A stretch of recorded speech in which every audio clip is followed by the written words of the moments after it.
Namaskar, I'm Sahil and you are watching Discover Rajasthan. Know your beautiful Rajasthan and Rajasthani culture and secure your government job with me. सो दोस्तों, welcome in discover Rajasthan. तो हमने कल क्या topic किया था? हम कर रहे थे वन्य जीव जंतु एवं अभ्यारण्य। उसमें हमने प्रमुख रूप से जो 3 राष्ट्रीय उद्यान हैं उनके बारे में डिटेल में पढ़ा था, प्लस में जो 4 बाघ परियोजनाएं प्रेजेंट में चल रही है और 5वीं चलने वाली है उसके बारे में हमने पढ़ा था। ठीक है। और जो राजस्थान में नमभूमि क्षेत्र है वो 3 है, वो भी 2 है, सॉरी, वो भी हम पढ़ेंगे अच्छे से। तो पहले हम पढ़ेंगे वन्य जीव अभयारण्य जितने भी हैं उनके बारे में अच्छे से डिटेल में। तो पहला जो हम वन्य जीव अभयारण्य में पढ़ने जा रहे हैं वो है राष्ट्रीय मरु उद्यान, जो सबसे बड़ा अभयारण्य है राजस्थान का। राष्ट्रीय मरु उद्यान,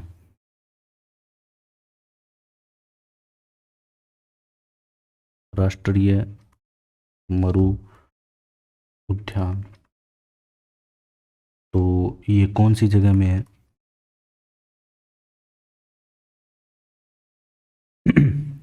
ये है जैसलमेर और बाड़मेर में। कौन से ज़िले में फैला है ये? मुख्यतः जैसलमेर में है ज़्यादा, तो जैसलमेर और बाड़मेर। और इसका क्षेत्रफल कितना है? जब हम बात करें इसके क्षेत्रफल की, तो इसका क्षेत्रफल आता है 3162.00 वर्ग किलोमीटर। ठीक है। और इसका नाम आक्लवुड फॉसिल पार्क भी है, क्योंकि यहाँ पे जीवाश्म पाए गए हैं पुराने बहुत सालों पहले के, जो अ, पक्षी हैं, पशु हैं, उनके जीवाश्म मिले हैं। तो इसे आक्लवुड फॉसिल पार्क भी यही है इसके अंदर। तो यहाँ पे आक्लवुड फॉसिल,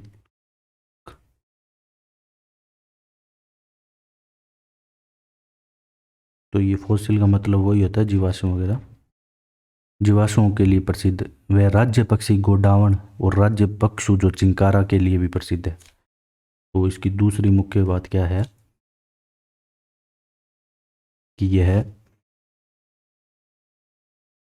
ये हम बार बार पढ़ भी चुके हैं कि राज्य पक्षी गोडावण जैसलमेर में मिलता है। तो राज्य पक्षी गोडावण है और राज्य पशु है चिंकारा।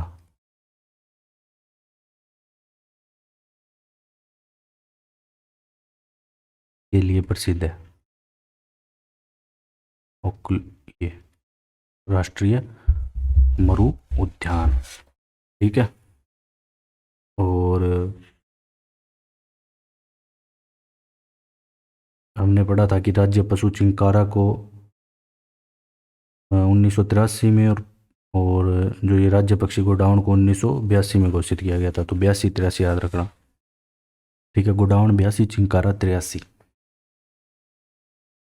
इसके बाद इसकी क्या विशेषता है कि यहाँ पे क्रोस का व कांकनबाड़ी, ये तो अलवर के लिए है, और यह राज्य का सबसे बड़ा अभयारण्य है।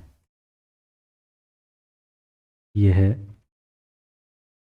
राज्य का सबसे बड़ा अभयारण्य। अभयारण्य की बात करें तो जितने भी पूरे राजस्थान में अभयारण्य है, सिर्फ अभयारण्य की बात कर रहा हूँ, 27 अभयारण्य में से सबसे बड़ा राष्ट्रीय मरु उद्यान है। और जब हमने बात की थी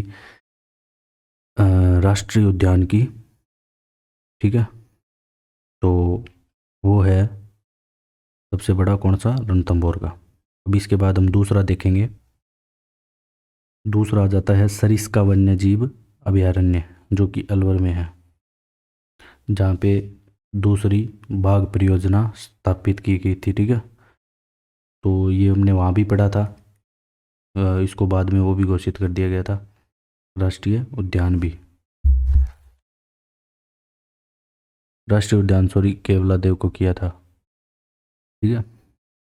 जो भरतपुर में है। तो इसके बाद आता है सरिस्का वन्यजीव अभयारण्य।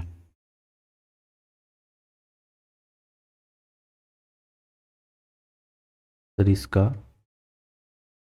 वन्यजीव अभयारण्य।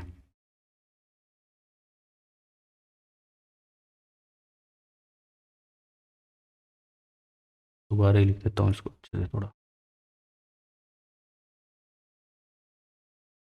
सरिस्का वन्य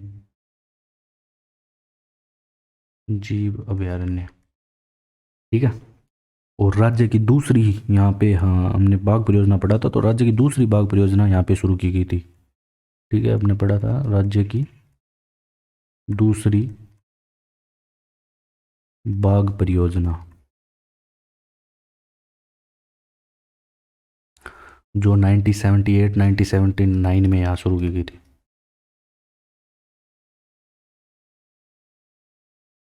यहाँ शुरू की गई, ठीक है। तो ये स्थित कहाँ पे है? अलवर में। सरिस्का अलवर में है और केवलादेव भरतपुर में है। थोड़ा सा कन्फ्यूजन हो सकता है इन दोनों में। और इसका जो क्षेत्रफल की अगर हम बात करें तो इसका क्षेत्रफल आ जाएगा 491.09 वर्ग किलोमीटर, अभयारण्य का क्षेत्रफल, ठीक है। अब जो अलवर का ये जो सरिस्का अभयारण्य है, ये क्रॉस का व कांकन बाड़ी पठार भी है यहाँ पे। कौन से? एक तो क्रॉस का व कांकन बाड़ी पठार। तो ये पूछा जा सकता है क्रॉस का कांकन बाड़ी पठार कौन से अभयारण्य में है? पठार यहाँ पे स्थित है। तो मुख्य बात तो आपको यही याद रखनी है इसमें कि सरिस्का वन्य जीव अभयारण्य अलवर में है। और यहाँ पे दूसरे जो बाघ परियोजना है उसकी शुरुआत की गई थी, ये पता होना चाहिए। और यहाँ पे पांडुपोल, भरतरी, नीलकंठ महादेव बार बार में पूछा जाता है। और ताल वृक्ष, गरठी, कामोद, विराटनगर, विरासत संपदा, बाला किला, अलवर किला, बानगढ़ और बलदेवगढ़, ये भी लिख लो आप, इम्पोर्टेंट है। और रिसस बंदर के लिए प्रसिद्ध है ये भी बहुत बार क्वेश्चन आ चुका है कि रिसस बंदर के लिए कौन सा अभयारण्य? रिसस बंदर के लिए प्रसिद्ध। इसके अलावा जो मुख्य स्थान है जो यहाँ स्थित है वो देख लेते हैं अपने।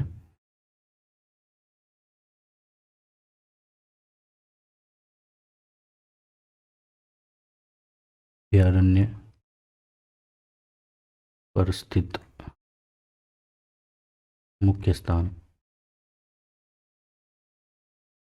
जब हम मुख्य स्थान की बात करते हैं तो यहाँ पे पांडुपोल, पांडुपोल डायरेक्ट पूछा जाता है कहाँ पे है, अलवर में, ऐसे नहीं पूछेगा आपसे। और भरतरी का मंदिर, ठीक है।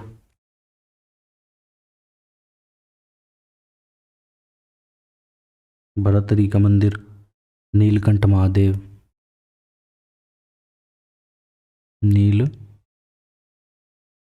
नीलकंठ महादेव,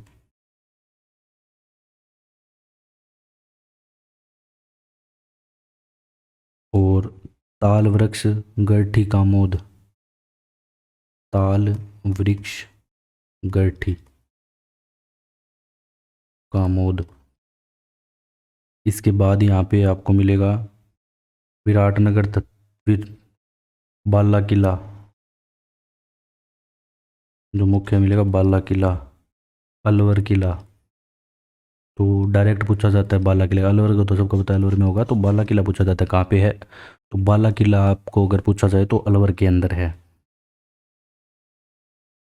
और जो बानगढ़ हॉरर प्लेस है ये भी यहाँ पे है, ठीक है। ये यहाँ पे मुख्य प्लेस जो स्थित है। अब इसके बाद एक सरिस्का ए और है, ठीक है। ये अलवर में है, ये राज्य का सबसे छोटा अभयारण्य है। तो ये वैसे तो इसके अंदर आता है लेकिन अपने अलग से लिख लेते हैं। इसका नाम आता है सरिस्का, सरिस्का ए बोलते हैं। अब ये राजस्थान राज्य का सबसे छोटा अभयारण्य है, तो इसका क्षेत्रफल हमें पता होना चाहिए बड़े और छोटे का, ठीक है। तो बड़े का जो क्षेत्रफल था वो तो हमने पढ़ा था 3162, 3162। और जो सरिस्का ए है ये है राजस्थान का, ये राज्य का सबसे छोटा अभयारण्य है। राज्य का सबसे छोटा अभयारण्य। और इसका क्षेत्रफल आपको याद होना चाहिए। तो इसका क्षेत्रफल है 3.01 वर्ग किलोमीटर, वर्ग किलोमीटर। अब जब बात आती है चौथा, दर्रा वन्य जीव की, ठीक है, अब हम पढ़ेंगे दर्रा वन्य जीव। तो दर्रा है ये कोटा और झालावाड़ में है। कहाँ पे फैला ये? कोटा व झालावाड़ में। सिर्फ दर्रा की बात कर रहे हैं। और इसका जो क्षेत्रफल है वो है, इसका क्षेत्रफल आपको याद नहीं रखना है, 227.64 वर्ग किलोमीटर। क्षेत्रफल एक तो बड़ा और सबसे छोटा है, उसी का याद रखना है। और यहाँ पे खास बात क्या है दर्रा वन्य जीव अभ्यारण्य की? दर्रा आपको याद रखना कोटा झालावाड़ में। खास बात यह है कि गागरोनी, तोते व दोकड़ा वनों के लिए प्रसिद्ध। मेन तो गागरोनी तोते ही आते हैं इसमें। गागरोनी तोते व दोकड़ा वनों के लिए प्रसिद्ध, वनों के लिए प्रसिद्ध। और यहाँ पे जो गागरोन का किला भी स्थित है दर्रा में, ठीक है, गागरोन का किला। इसके बाद जो नेक्स्ट अभ्यारण्य आता है वो है फिफ्थ, ये आपके हो जाएगा सवाई मानसिंह, जो कि सवाई माधोपुर में है। ये इतना इम्पोर्टेंट नहीं है, बस इतना ध्यान रखना कि सवाई मानसिंह नाम से भी है, जो है सवाई माधोपुर में, जयपुर मत हरियाणा। ठीक है, सवाई माधोपुर में स्थित है। इसका एरिया है 113.07 वर्ग किलोमीटर, जो इसका क्षेत्रफल की हम बात करें तो। आप बस ये ध्यान रखना कि ये सवाई माधोपुर में है। इसके बाद छठा आता है सवाई माधोपुर अभ्यारण्य, ठीक है। सवाई मानसिंह पड़ा था, सवाई माधोपुर भी सवाई माधोपुर में ही होगा। सवाई माधोपुर नाम से भी एक स्पेशल अभ्यारण्य है। ये क्या इतने मुख्य नहीं है, सवाई माधोपुर नाम से ये है कहाँ पे? सवाई माधोपुर में ही। और इसका जो एरिया है सवाई माधोपुर अभ्यारण्य का 131.30 वर्ग किलोमीटर क्षेत्रफल। तो ये हो गया सवाई माधोपुर अभ्यारण्य। इसके बाद जो सातवां आता है वो है केला देवी अभ्यारण्य। बाकियों के क्या कि सिर्फ नाम ही पढ़ने हैं, जो इम्पोर्टेंट होगा वो मैं आपको डिटेल में करवा दूंगा। केला देवी अभ्यारण्य, जब हम बात करते हैं केला देवी अभ्यारण्य के बारे में, तो ये स्थित है करौली और सवाई माधोपुर में। कौन से जिलों में? एक तो करौली, मेन तो ये करौली में है, और इसका कुछ भाग सवाई माधोपुर में भी है। और मुख्य रूप से ही यह दोकवन क्षेत्र है। और इसकी अगर हम क्षेत्रफल की बात करें तो इसका क्षेत्रफल आ जाएगा 676.82 वर्ग किलोमीटर।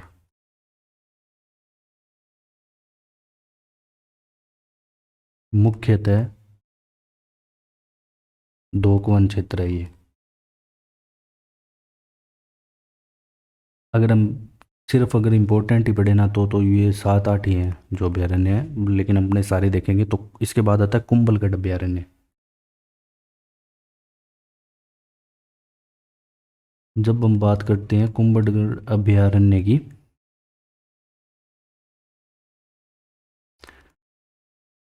तो हमने पढ़ा था कि जब बाघ परियोजनाएं हम पढ़ रहे थे, तो अगली दो बाघ परियोजनाएं, पांचवी वो कुंभलगढ़ अभ्यारण्य में आपके शुरू होगी, जो कि राजसमंद, उदयपुर और पाली तीनों क्षेत्र लिए जाएंगे। तो ये इसमें कौन कौन से जिले आते हैं कुंभलगढ़ अभ्यारण्य में? जिले पाली, राजसमंद व उदयपुर। और कुंभलगढ़ के भेड़िए प्रसिद्ध हैं। क्या? भेड़ियों के लिए प्रसिद्ध, भेड़ियों के लिए प्रसिद्ध है कुंभलगढ़ अभ्यारण्य। और रणकपुर के जैन मंदिर भी इसी क्षेत्र में स्थित है।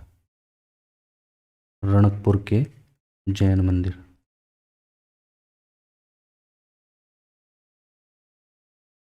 इसी क्षेत्र में स्थित।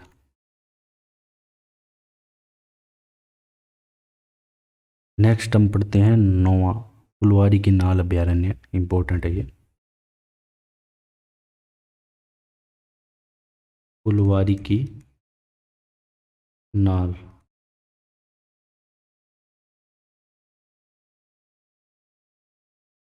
अभ्यारण्य, ये कोटड़ा उदयपुर में स्थित है। कहाँ पे है? कोटड़ा नामक जगह है उदयपुर में।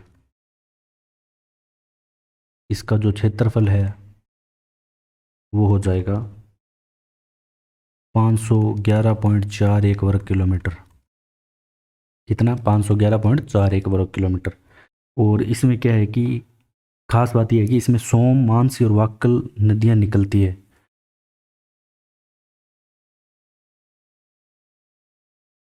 सोम, मानसी और वाक्कल नदियां निकलती हैं यहाँ से। तो यहाँ से सोम, मानसी व वाक्कल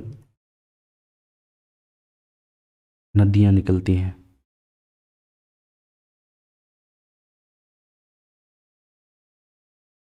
अब इसमें एक करंट से रिलेटेड एक क्वेश्चन है कि यहाँ पे है ना अभी टीक के वृक्ष का प्रथम ह्यूमन एनाटॉमी पार्क स्थित है।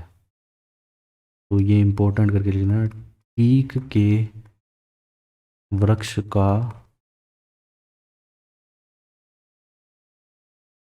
ह्यूमन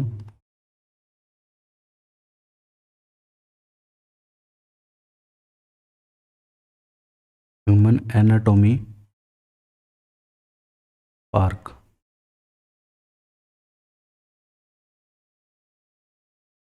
तो ये चीज़ इंपॉर्टेंट है, याद रखना कि ये कहाँ पे है। टीक के वृक्ष का ह्यूमन एनाटॉमी पार्क स्थित है। यह है फुलवारी की नाल अभ्यारण्य में। इसके बाद आता है टोडगढ़ रावली अभ्यारण्य। 10वां कौन सा आता है? टोडगढ़ रावली अभ्यारण्य।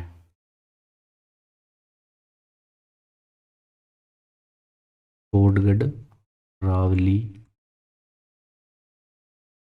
अभ्यारण्य। अब जब हम इसकी स्थिति की बात करें तो यह स्थित है अजमेर, पाली और राजसमंद में। कहाँ पे?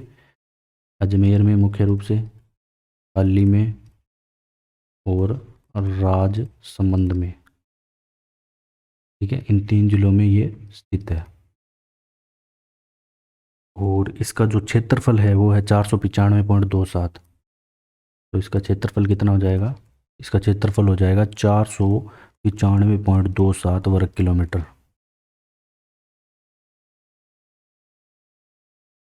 और यहाँ पे टोडगढ़ किला स्थित है एक तो इस अभ्यारण्य में। ठीक है, टोडगढ़ किला। दूसरी बात, यहाँ स्वतंत्रता आंदोलन के समय राजनीतिक कैदियों जैसे विदय सिंह, पथिक, भूप सिंह को कैद रखा गया था। ठीक है, ये याद रखना इतना जरूरी नहीं है। आप ये रखना टोडगढ़ किला इसमें स्थित है। इसके बाद आता है 11वां सीता माता अभ्यारण्य। ये इंपॉर्टेंट है।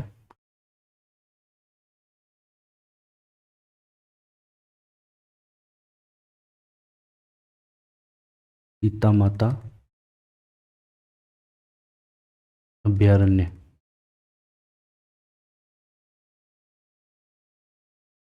ये चित्तौड़गढ़, प्रतापगढ़ व उदयपुर जिले में स्थित है। चित्तौड़गढ़,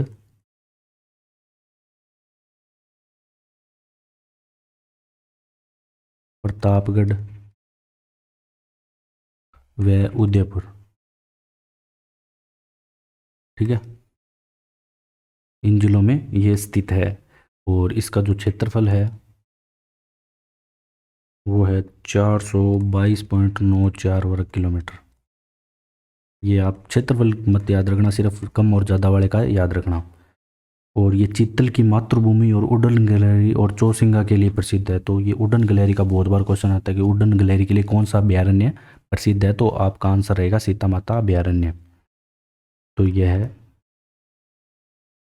उडन गिलहरी। उडन गिलहरी। ठीक है, चीतल, चीतल की मातृभूमि वह रोसिंगा के लिए प्रसिद्ध है।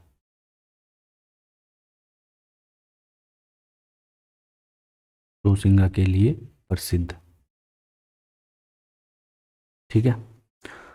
अब इसमें एक गर्म व ठंडे पानी के दो झरने भी हैं, लव और कुश बहते हैं। गर्म व ठंडे पानी के दो झरने लव कुश कौन से अभयारण्य में है? सीता माता अभयारण्य में। तो ठंडे व गर्म पानी के दो झरने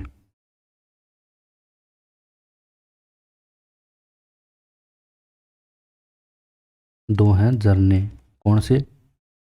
लव व कुश स्थित है। ठीक है। फिर इसके बाद इंपॉर्टेंट बात क्या आती है कि यहाँ सर्वाधिक जैव विविधता मौजूद है। और सीता माता अभयारण्य में की एक खास बात और है कि यहाँ पे एक स्थान है जिसका नाम है लखिया बाटा, जहाँ प्रागैतिहासिक पत्थर पर नक्काशी पाई गई। तो यहाँ लिख सकते हैं, यहाँ एक स्थान है लखिया बाटा, लखिया बाटा स्थान इसलिए प्रसिद्ध है, यहाँ प्रागैतिहासिक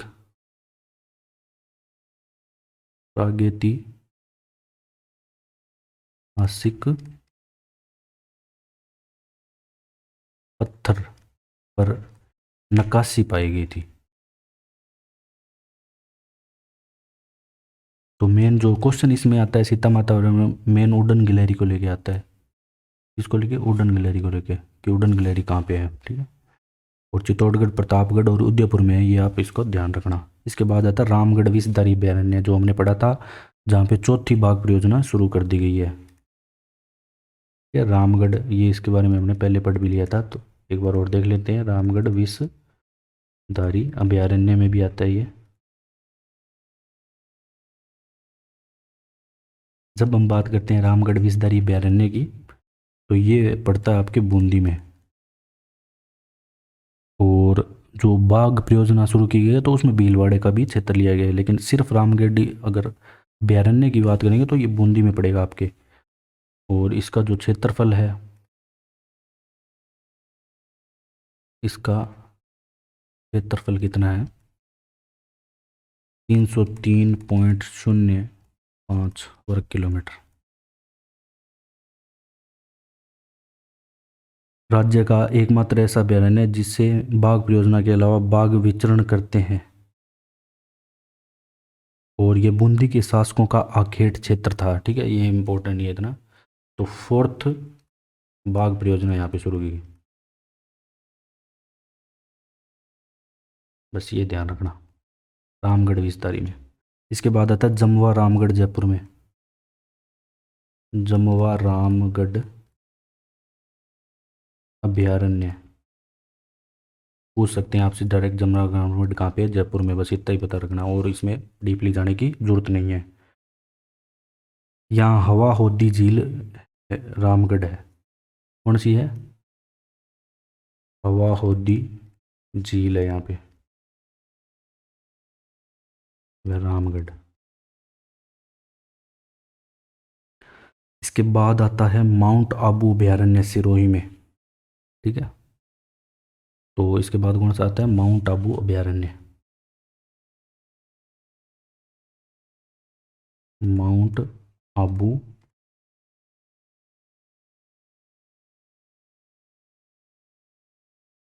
अभयारण्य।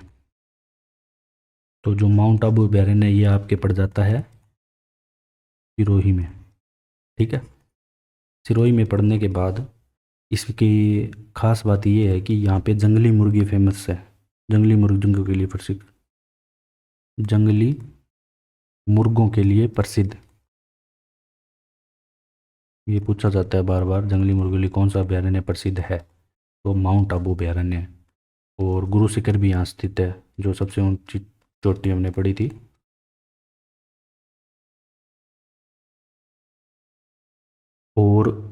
इसके बाद आता है राष्ट्रीय चंबल घड़ियाल अभयारण्य।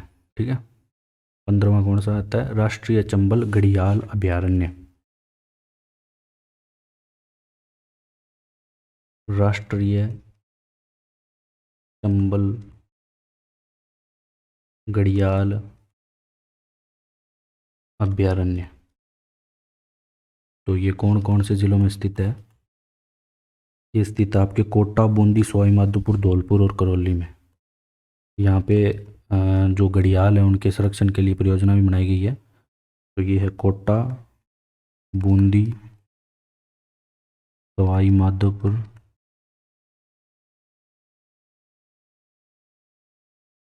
धौलपुर व करौली। तो एक 5 जिलों में हो गया। कितने जिलों में? 5 जिलों में। 5 जिलों में स्थित कौन सा अभयारण्य? राष्ट्रीय चंबल घड़ियाल अभयारण्य। घड़ियालों के लिए प्रसिद्ध है। राजस्थान, यूपी व एमपी में भी विस्तृत है, ये बहुत ज़्यादा फैला हुआ है। इसके बाद आता है भैंसरोडगढ़ अभयारण्य। ये है चित्तौड़गढ़ में, घड़ियालों के लिए प्रसिद्ध।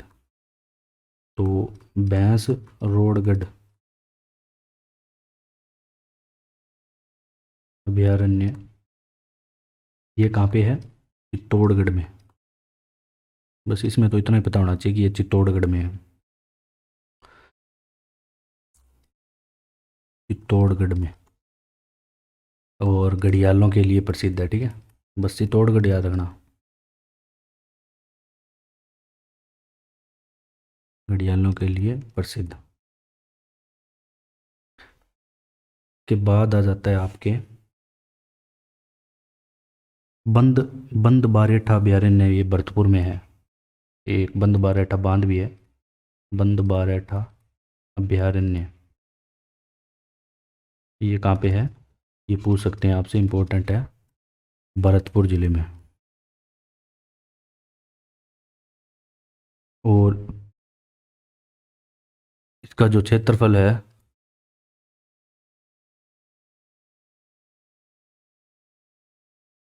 तो बंद बैठा का क्षेत्रफल कितना है? क्षेत्रफल वैसे याद रखना जरूरी नहीं है इतना, ना इतने सारे अभयारण्य के अपने याद रख सकते हैं। बस इतना पता होना चाहिए कि बंद बैठा अभयारण्य भरतपुर के अंदर है। ठीक है,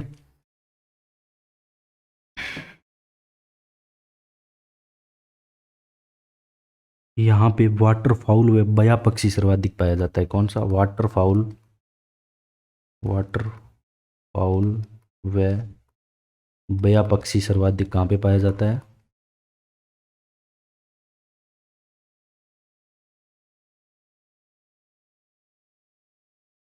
बंद बैराठा में। ठीक है, इसके बाद हम पढ़ेंगे 18वां।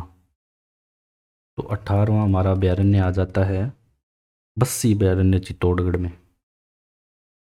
ठीक है, बस्सी अभयारण्य। बस इसमें आपको इतना पता होना चाहिए बस्सी अभयारण्य कहाँ पे है? चित्तौड़गढ़ में है। इसके बाद 19वां जो आ जाता है, यहाँ पे क्या है कि बस्सी अभयारण्य में जालेश्वर महादेव का पौराणिक स्थल भी है। ठीक है, और इसके बाद आ जाता है शेरगढ़ अभयारण्य। नहीं, शेरगढ़ से पहले जवार सागर अभयारण्य। जवार सागर अभयारण्य। ठीक है, तो ये कौन कौन से जिलों में फैला है? बूंदी, कोटा व चित्तौड़गढ़ में। बूंदी, कोटा व चित्तौड़गढ़ में जवार सागर घड़ियालों के लिए प्रसिद्ध है। और कोटा बांध, गैपरनाथ का मंदिर और गैडिया महादेव भी यहाँ पे है। ठीक है, जवार सागर अभयारण्य में। तो आप ये गैपरनाथ लिख सकते हो, गैपरनाथ का मंदिर। ठीक है, गैपरनाथ कोटा में है अगर पूछा जाए तो आपसे। गैपरनाथ का मंदिर कहाँ पे है? कोटा में। इसके बाद 20वां आ जाता है शेरगढ़ अभयारण्य। शेरगढ़ अभयारण्य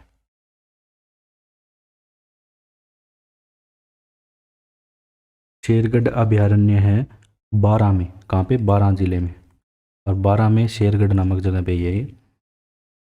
और सांपों का शरण स्थल है ये। तो ये थोड़ा सा इम्पोर्टेंट है कि सांपों का शरण स्थल शरण स्थल, तो सांपों का शरण स्थल, ठीक है। और परवन नदी इसी से गुजरती है, और यहाँ ऐतिहासिक एक गमदर शिकारदो भी है। ये पहली बात तो इसमें ये याद रखनी है आपको, सांपों का शरण स्थल कौन सा अभ्यारण्य है? शेरगढ़ अभ्यारण्य। और परवन नदी यहाँ से गुजरती है, कौन सी? परवन नदी 12 से गुजरती है।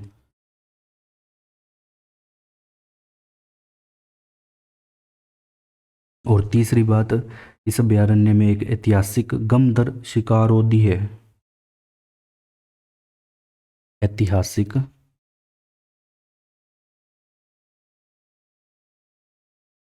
गमधर शिकार, गमदर शिकार ओदी है, ठीक है। ये बात ध्यान रखने वाली है। इसके बाद आ जाता है जयसमंद अभ्यारण्य। 21, 21वां कौन सा हो जाता है? जयसमंद अभ्यारण्य।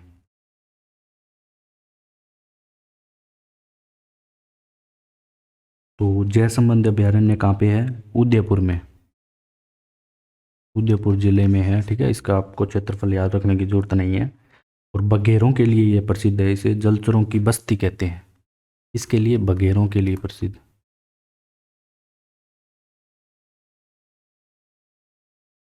बघेरों के लिए प्रसिद्ध है। और इसे जयसमंद अभ्यारण्य को जलचरों की बस्ती कहते हैं। तो और जयसमंद झील भी है यहाँ पे उदयपुर में, ठीक है। इसके बाद आता है 22वां अभ्यारण्य हो जाएगा नाहरगढ़, जयपुर में है, ठीक है। और यहाँ पे एक बायोलॉजिकल पार्क भी बनाया गया है नाहरगढ़ में। नाहरगढ़, नाहरगढ़ अभ्यारण्य,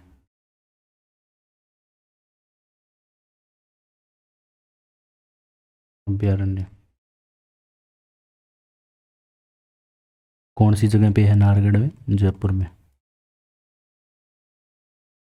और जैविक उद्यान का यहाँ पे एक बायोलॉजिकल पार्क भी है। तो यहाँ पे क्या है? नाहरगढ़ जैविक उद्यान भी है।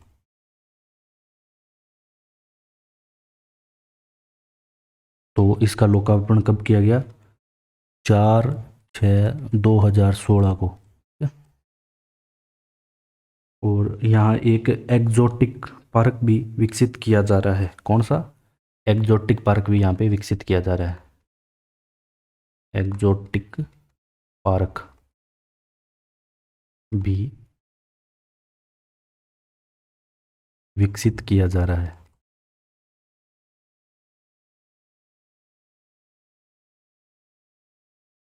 इसके बाद आ जाता है 23वां,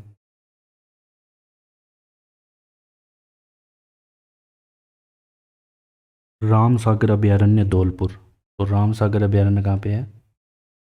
राम सागर, इसमें बस इतना ही पता होना चाहिए ये कहाँ पे है।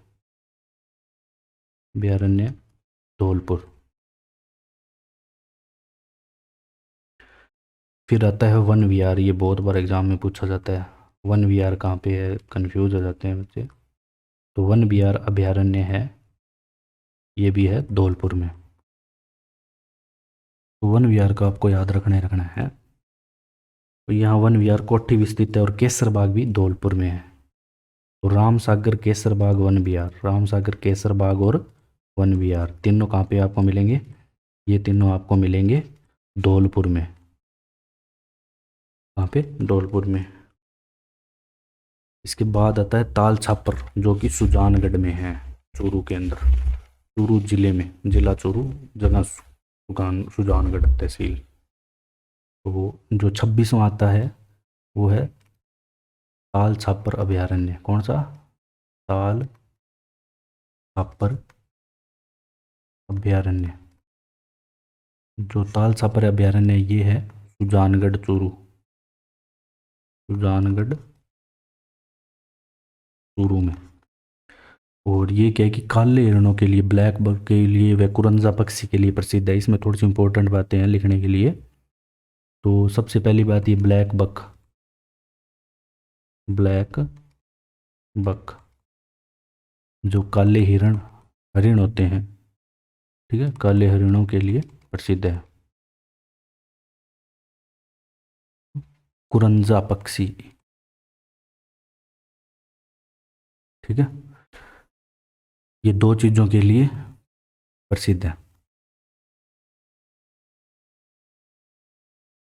और महाभारत काल में जो छापर है उसे द्रोणपुर के नाम से प्रसिद्ध था। वह गुरु द्रोणाचार्य का निवास स्थान था जो छापर है। तो छापर महाभारत समय में, जब हम बात करें महाभारत समय की, तो ये थोड़ा सा सही लिख देता हूँ इसको। महाभारत समय में जो छापर है का क्या नाम था? द्रोणपुर नाम से, द्रोणपुर नाम से प्रसिद्ध था, क्योंकि ये गुरु जो द्रोणाचार्य है का निवास स्थान था। और यहाँ हंस प्रजाति का पक्षी है, एक ग्रेलैंड गूज पाया जाता है, और जिसे स्थानीय भाषा में सील्टी सवन कहते हैं, ठीक है। यहाँ एक हंस प्रजाति का, यहाँ पे एक चीज़ और पाई जाती है, हंस प्रजाति का ग्रेलैंड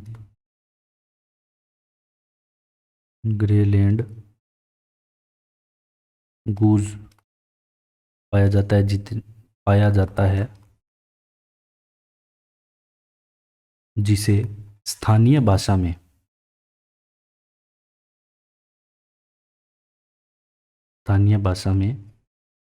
क्या कहते हैं? सिल्टी सवन।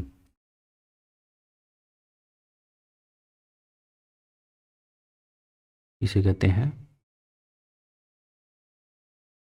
सिल्टी सवन, स्थानीय भाषा में कहते हैं ग्रेलैंड गूज को।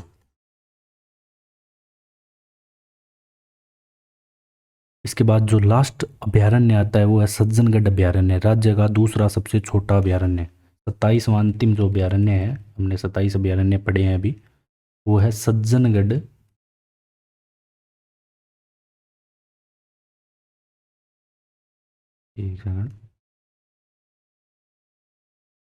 सज्जनगढ़ अभयारण्य, जो कहाँ स्थित है? ये स्थित है उदयपुर के अंदर। और राजस्थान का दूसरा सबसे छोटा अभयारण्य है ये। पहला सरिस्का आया था छोटा अभयारण्य, और इसका जो क्षेत्रफल है वो कितना है?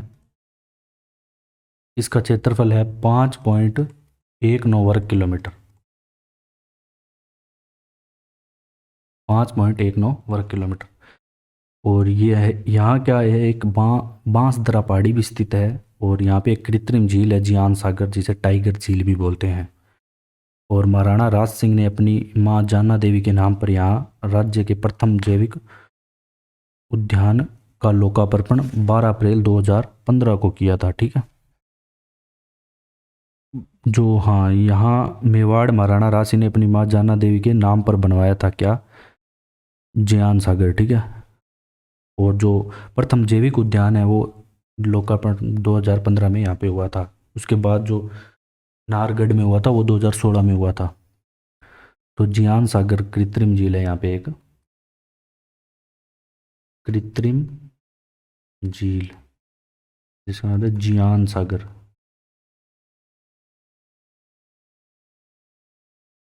इसे टाइगर झील भी बोलते हैं। इसका निर्माण राज सिंह ने अपनी माँ जाना देवी के नाम पर बनवाया, मेवाड़ महाराणा ने, ठीक है। और राज्य का प्रथम जैविक उद्यान, राज्य का प्रथम जैविक उद्यान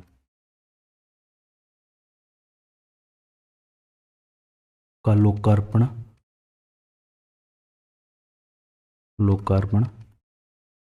12 अप्रैल 2015, मतलब 2015 में यहाँ पे जैविक उद्यान खोला गया। ठीक है, तो ये थे हमारे जो 27 अभयारण्य जो हमने पढ़े। और जो इसके बाद हम शुभंकर पढ़ेंगे एक लेक्चर में, नेक्स्ट लेक्चर में। और वो जो प्रमुख कंजर्वेशन रिजर्व है 16, वो पढ़ेंगे।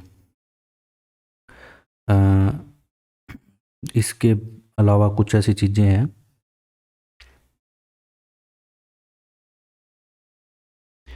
अभयारण्य के अलावा जो भी इम्पोर्टेंट जैसे कुछ फैक्ट्स हैं, जो लैंड ऑफ टाइगर किसे कहते हैं, प्राकृतिक धरोहर कौन सी है विश्व की, जैसे केवला देव है, तो ये चीज़ें हमने उस दोनों में कंप्लीट नेक्स्ट लेक्चर में कंप्लीट कर लेंगे। कंजर्वेशन रिजर्व, शुभंकर और उससे जुड़ी योजना भी पढ़ेंगे जो आपके करंट से रिलेटेड होगी। तो अगर आपको हमारा कंटेंट पसंद आया तो share and subscribe, and thanks for joining discover Rajasthan.